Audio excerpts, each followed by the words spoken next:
Statue જોયું મને ખબર નહોતી હો સાહેબ, પણ બાબા સાહેબ નું સ્ટેચ્યુ જોયું ને એટલે ભીતરના અવાજથી આવે કે વાહ ભીમ વાહ, કેવું પડે હો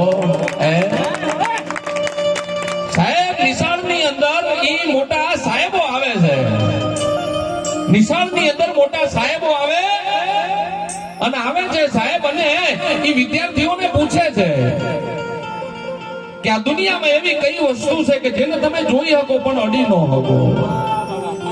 અને સાહેબ એ બધા વિદ્યાર્થીઓને પૂછતા હતા, અને એમાં 12 વર્ષનો જે દીકરો હતો વિદ્યાર્થી એની પાસે આવ્યા અને એને પૂછ્યું કે આ દુનિયામાં એવી કઈ વસ્તુ છે કે જેને તું જોઈ શકે પણ અડી ન શકે.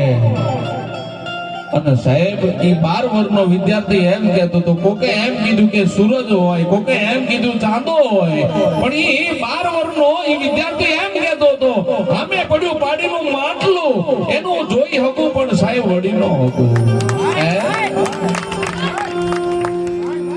અને સાહેબ એને ખબર પડી કે હાય હાય આ 12 વર્ષનો આ વિદ્યાર્થી કહેતો એની પાસે ઓલો સાહેબ આવે છે અને કીધું કે ભાઈ સાહેબ જ્ઞાન ગોષ્ઠી થાય, વિચાર તો કરો એ 12 થી આવેલો માણસ અને 12 વર્ષના એ વિદ્યાર્થી એની જોડે જ્ઞાનની ગોષ્ઠી થાય સાહેબ. અને પછી એ સાહેબ એમ કહેતો હતો આ વ્યવસ્થાને તું બદલી ન શકે, આ વ્યવસ્થાને તું બદલી ન શકે.